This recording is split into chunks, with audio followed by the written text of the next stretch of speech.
гледачи, добро дојдовте во најновото издание на емисијата Бизнес Лаб на ТВ канал ВИС. Наредните минути ги оставаме за потребата од личен развој како еден од предусловите за кариерно и бизнес напредување. За оваа цел ние разговаравме со Денис Ампов, тренер за личен развој. Поштовани гледачи, како што кажав во главната најава во оваа наша емисија Бизнес Лаб, ќе поразговараме малку повеќе за личниот развој и поврзаноста на тој личен развој со бизнисот и воопшто со развојот на индивидуата. Наши ваша гостин е Денис Ампов, тренер за личен развој и тим лидер во Пивара Скопје. Господин Ампов, добро дојдовте во ТВ канал ВИС во Струмица. Добро ве најдов, благодарам на поканата и многу ми е мило што ќе бидам ваш гостин денес кога да ги обработиме овие теми кои што мислам дека се од круцијално важност за сите возрасти и за сите луѓе во заедницава. Така, спомнавме личен развој. Како би го дефинирале личниот развој? Па, личниот развој не можам да кажам дека може некако јасна дефиниција се даде, но секојдневието тоа покажува дека е нешто што правиме секојдневно ние за да напредуваме на секоја тема во животот. Односно, дали ќе напредуваме во дел на кариера, дали во дел на бизнис, дали во дел на едукација, дали во дел на физичка подготвеност, ние едноставно правиме личен развој секојдневно и континуираното работење на тоа го дефинира личниот развој како една тема. Така, колку тој личен развој, спомнавте и битен за развојот за кариерата, за развојот на бизнисот, ние сме секојдневно, науката и технологијата достигнуваат посебни граници и се развиваат секојдневно. Не треба да каска личниот развој за сето тоа, значи освен што треба да луѓето да учат нови вештини, многу е важно и да се снаоѓаат во сите тие делови. Колку овој личен развој е важен за развојот на бизнисот конкретно? Ќе кажам дека е многу важен, но сето тоа потегнува некои прашања малку поназад, односно како нашиот образовен систем влијае на целата заедница, бидејќи сме сведоци дека во малите години децата во основно и во средно образование доста се ограничени со традиционално образование, каде бизнисот многу малку се спомнува и малку се збори за тоа градење на бизнис. Затоа многу сум и среќен што почнуваат во последно време да се отвараат неформални образовни институции кои што веќе стрикно се занимаваат со тие теми каде што децата се припремаат, па и младите луѓе кои што сакаат да отпочнат бизнис, да спремаат вештини, знаења за да можат да напредуваат и да бидат спремни да се најдат во бизнис заедницата. Кои се тие најважни вештини кои што треба денеска да ги поседуваат за да станат успешни менаџери или бизнисмени или претприемачи? Па, не го сакам тој збор многу менаџери, би се насочен кон лидери и мислам дека пред се тука доаѓаат моралните вредности, лојалноста, интегритетот една како најважна лидерска особина. Многу е важно децата да научат честно да се однесуваат во целата оваа заедница, да имаат добри организацијски способности, да бидат високо мотивирани, а сето тоа се учи преку секојдневна едукација и секојдневна работа на себе. Така, ние низ години да кажеме од осамостојувањето на Македонија, претходно имавме еден друг тип на бизнес лидери, денес друг. Заминати ли се во историјата тие навики на лидерите кои што ги предводеа економските организации? Дали веќе новите, младите менаџери, младите лидери, младите бизнисмени кои почнуваат бизнис, почнуваат да ги учат овие вештини кои што кореспондираат со времето во кое што живееме? Затоа што предпоставувам дека едно било пред осамостојувањето, самиот економски систем налагал поинаква организација на работната единица, на работата, па дури и поставеноста на тој врв на одлучување во една фирма. Сето тоа се разликува. Да, можам да кажам дека има разлика од тоа што било некогаш и сега, но дека целосно е тоа избришено и дека не постои, нема да се согласам.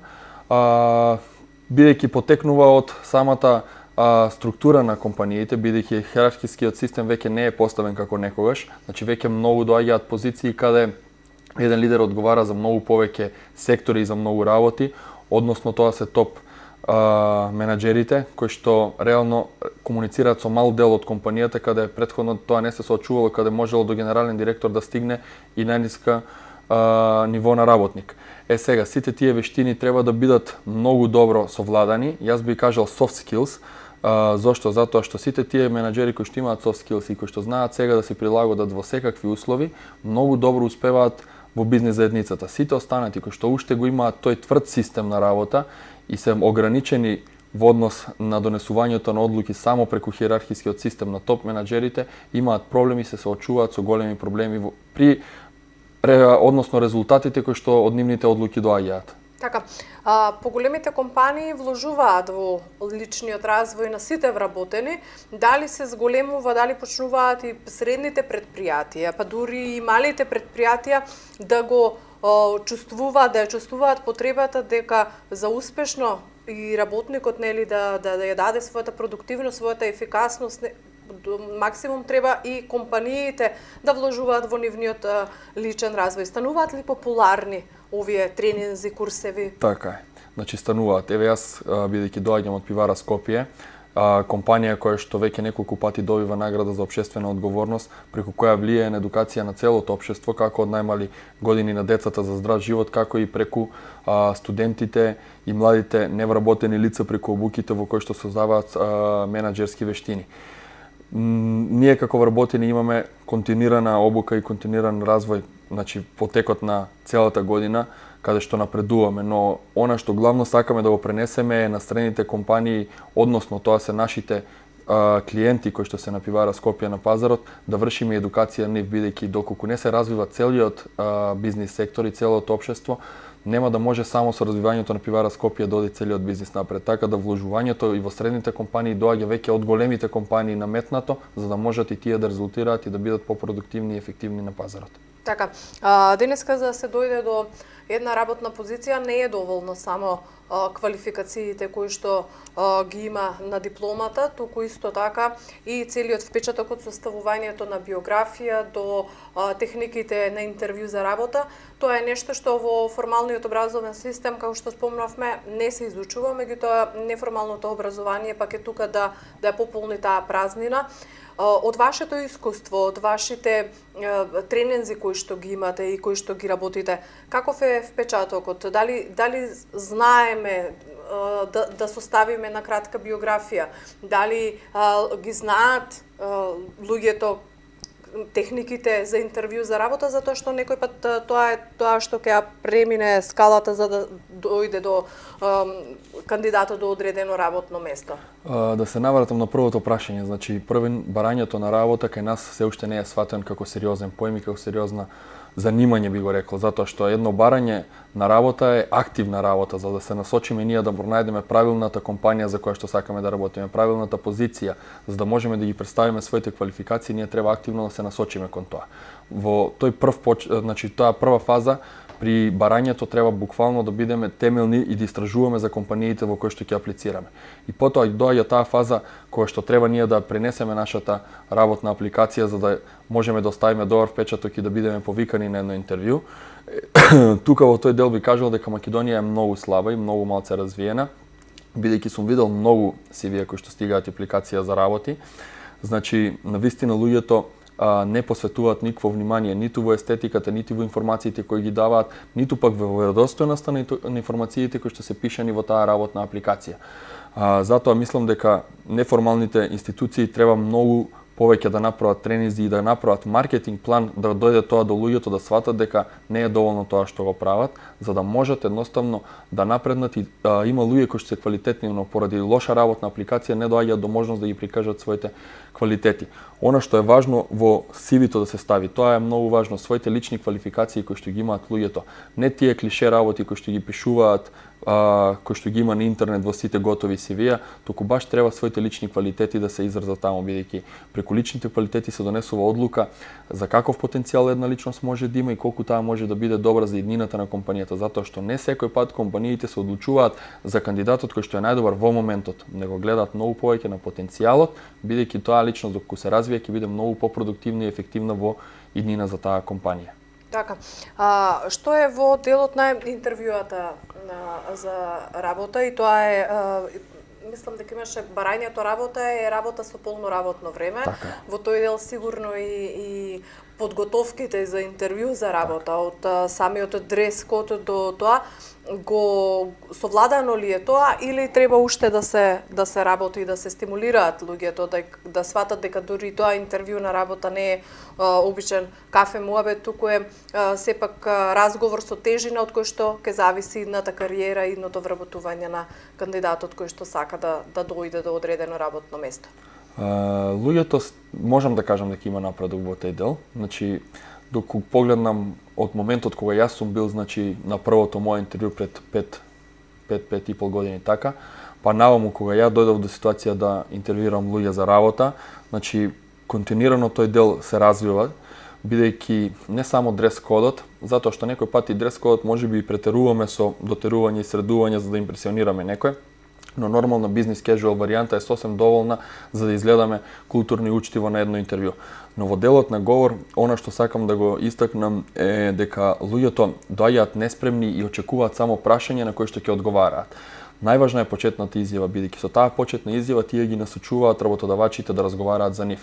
Односно во тоа прво излагање кое што го имаат и најчесто завршува со име, презиме, дата на раѓање и од каде доаѓаат, сите оставаат простор работодавачот да почне да шета низ нивното CV и да ги прашува многу детали.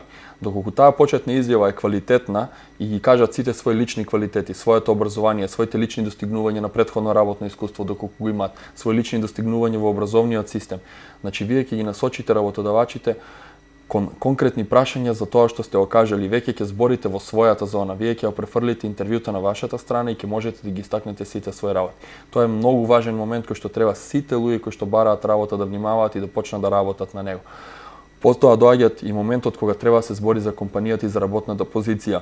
Доаѓаат луѓе кои што не знаат за што аплицирале. Значи они само едноставно на огласи праќаат преголем број на CV-ја и доаѓа момент кога не знаат ни за која работна позиција. Многу е важно познавањето на работната позиција за работодавачот да може да збори конструктивно за таа работна позиција и да процени дали некоја личност е спремна или не е спремна. Така да пак се поврзува информирањето и подготовката се главниот дел за едно интервју. Интервјуто може да остане само 20% од целиот процес на вработување. Какви се искуствата од надвор? Од соседството или европските држави? На кое ниво се развиени сите овие предуслови, може да кажам слободно, кои што може да ја зголемат ефикасноста и конкурентноста на одредена личност на пазарот на трудот? Па, ќе кажам, значи, можеби некои земји од соседството, одредени компании имаат некои поразвиени системи, не би ги именувал, но ќе кажам дека Coca-Cola можеби има еден од најразвиените системи. Зошто? Затоа што Coca-Cola во цела Европа применува скоро сличен систем на вршење на интервју, тестирања, избор на кандидати, така да сето тоа е имплементирано по највисоки стандарди. Она што Пивара Скопје го прави, например, е предтестирање, каде што во тие предтестирања има неколку типови на тестови, во кои што се проценува личноста на какво ниво е. После тоа, значи, доаѓа избор на кандидати за интервју, па на интервјуто сето тоа да се потврди, значи, очи во очи. И најразвиените европски земји одат по тие стандарди, но можеби само тестирањата таму се со повисоки критериуми од кај нас. Можеби затоа што Пивара е меѓу првите компании кои што прави во Македонија таков тип на тестирања, па критериумите не се толку високи. Во тој дел, дали деновиве, повторно ќе кажам за неформалното образование, ги имаме стартап акцелератори, бизнес иновации, колку посетата и обуката и вложувањето во личниот развој ги поттикнува луѓето да отворат собствен бизнес, дали ќе биде стартап или некоја иновација, или одат кај веќе докажан работодавачи, повеќе би се вработувале таму. Се добива ли некоја храброст, поголема самоувереност, самодоверба кај луѓето дека можат нешто и сами да постигнат? И колку нашата држава нуди можности за не личен развој само во тој дел како индивидуа за собствените квалитети, туку и сето тоа знаење да се преточи понатаму во бизнис кој што сами би го воделе? Тоа е прашање кое што потегнува многу од традицијата, затоа што ние се уште кај нас има дел од тоа на југословенското, каде поголем дел од повозрастните родители би рекол, своите деца ги насочувале образование, да се најде работа, да се чека пензија и тоа е животот. Значи тие се 3 фази кои што имаат они. И да дочекат пензија нели како трета фаза. Сега веќе тоа сето се менува, но јас би рекол дека најпрво им треба луѓето да почнат да поставуваат цели. Кај нас имаме ние многу голема разлика меѓу тоа што луѓето тешко прават разлика помеѓу желба и цел. Имаат желби, а тоа не се преточени во цели затоа што не се запишани на хартија, затоа што нема запишани конкретни планови. Така и започнувањето на бизнис. Луѓето започнуваат бизнис по некакво информирање од пријатели. Ќе пронајдат некој град, ќе видат во друг град друг бизнис и ќе мислат дека тој бизнис е компактибилен за тоа место да го отворат. Ќе се информираат, пак ќе повторам преку пријатели и ќе донесат некоја погрешна одлука каде после неколку месеци ја обвинуваат државата поради некакви законски обврски, поради високи трошоци, поради мали маржи во кои што не можат да издржат во својот сопствен бизнис. Затоа, креирањето на еден бизнис план е многу круцијална работа во истражувачкиот дел, во подготвителната фаза, каде они треба да ги најдат сите информации што се потребни за тој бизнис, дури да се консултираат со професионални консултанти кои што работат во тој дел и кои што се стручни да дадат правилно мислење, а не во кафе муабет или во општата заедница каде што од многу луѓе прибираат различен тип на информации. Затоа, ако луѓето почнат да поставуваат цели и знаат каде сакаат да се гледаат со вистинскиот бизнис, само треба да започнат да се информираат преку бизнис планови. Дури тоа има онлайн едукации на кој начин може да се направи квалитетен бизнис план. Кога ќе го направат веќе тоа, мислам дека сите ќе дојдат до поуспешни бизниси. Кај нас луѓето се храбри да започнат бизнис, но многу често се откажуваат и најголем дел се затвараат од сите стартапи, бидејќи луѓето не биле на време информирани за сите тешкотии на бизнисот, за сите предизвици кои што може да се соочат и доаѓа до нивно откажување. Така. Господин Ампов, јас ви благодарам за овој краток разговор во кој што се надевам дадовме една слика за целојот тој процес на тренинг на личен развој, колку е тоа важна цел и важно достигнување за развој на бизнисот. Се надевам дека ова нема да е наша прва средба, затоа што има неисцрпни теми кои што може да бидат интересни за нашите гледачи, па и те да представуваат една отскочна даска, да се охрабрат и да почнат да вложуваат во својот личен развој, а со тоа и во собствениот просперитет. Благодарам за гостувањето и се надевам дека ќе се видиме за да имаме некоја потемелна дискусија на некоја конкретна тема. Така. Поштовани, ние продолжуваме понатаму со Бизнес Лаб. А вчера Македонија го одбележа 1 мај, денот на трудот. Економско-социјалниот совет на владата одржа средба, одржа состанок по кој премиерот Зоран Заев најави дека дискутираат и дебатираат со работодавачите за можно ново зголемување на минималната плата од 12 на 13.000 денари од јули годинава. Да ја слушнеме изјавата што посредбата ја даде Заев. Почитувани представници на медиумите, дозволете прво на вас присутните да ви го честитам 1 мај, меѓународниот ден на трудот, на работникот, затоа што и вие, како и сите ние, сме работниците во оваа наша земја, која што со нашиот труд, со трудолюбивата рака на работникот ни е изградена земјата. По тој повод денеска, секако одбележувајќи го 1 мај, меѓународниот ден на трудот, одржавме редовна седница на Економско-социјалниот совет, на која заедно со синдикатите и работодавачите адресиравме важни прашања за унапредување на работничките права и условите за работа и за работниците и за компаниите во Република Северна Македонија. Диалогот помеѓу државата, работниците и работодавачите е суштински во процесот на креирање на солидарно општество во кое ќе има економски напредок видлив за сите. За компаниите тоа треба да значи повисок профит преку зголемување на производството, трговијата или извозот, за работниците повисоки плати, подигнување на работничките права, услови за напредок во кариерата и отварање секако на нови работни места.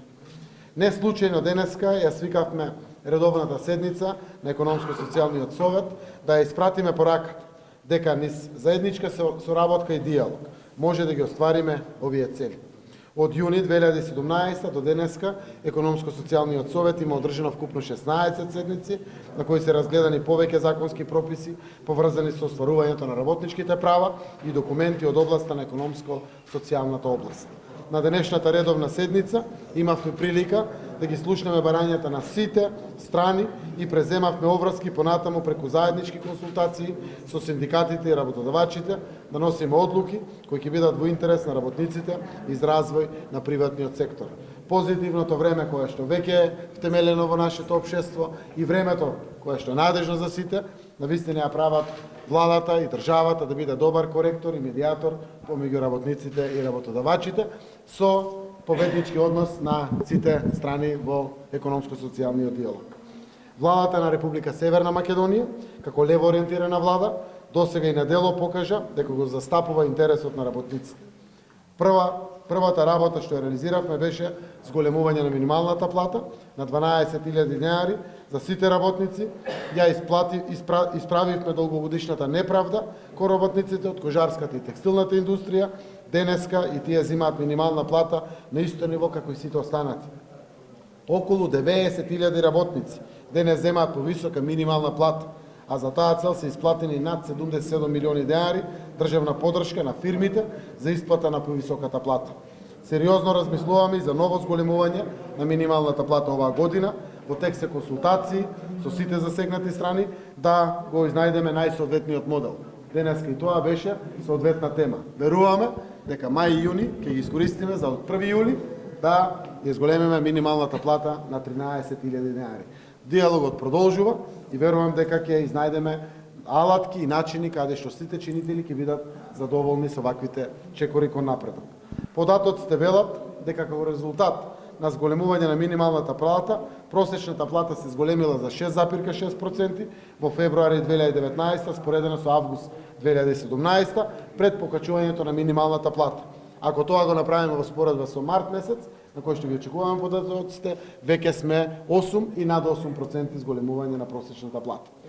Покачувањето на платите е процес и јас очекувам во иднина оваа спирала на пораст на платите уште повеќе да се интензивира. Затоа ќе придонесеме и со зголемиот број на домашни странски директни инвестиции, како и отварањето на нови работни места и зголемената поборувачка на квалификуваната работна сила. Пензиите од почетокот на 2017 година до почетокот на 2019 година пораснаа за 826 денари или 6%, од 13.754 денари просечна пензија сега е 14.580 денари. Ке има уште поголем тренд на пораст и на платите и на пензиите во периодот што доаѓа. Секако во подготовка е новиот закон за работните односи и во таа насока разговаравме за можноста за намалување на вкупното време траење на договорот определено време при трансформација на договорите за трајно вработување, при што ќе се имат во предвид и барањата на работодавачите со цел да се постигне консензус и заеднички договор. Разговаравме и на други важни теми од социјоекономскиот совет. На самиот крај би сакал да упатам искрени честитки по повод 1 мај, Меѓународниот ден на трудот на сите граѓани и граѓанки на Република Северна Македонија, со желби преку заеднички труд и вредна работа да сработиме за личен напредок и заеднички прогрес на нашата земја. Поштовани гледачи, толку во ова издание на емисијата Бизнис Лаб на ТВ канал. Ви се благодарност за вниманието со кое не следевте. Пријатно.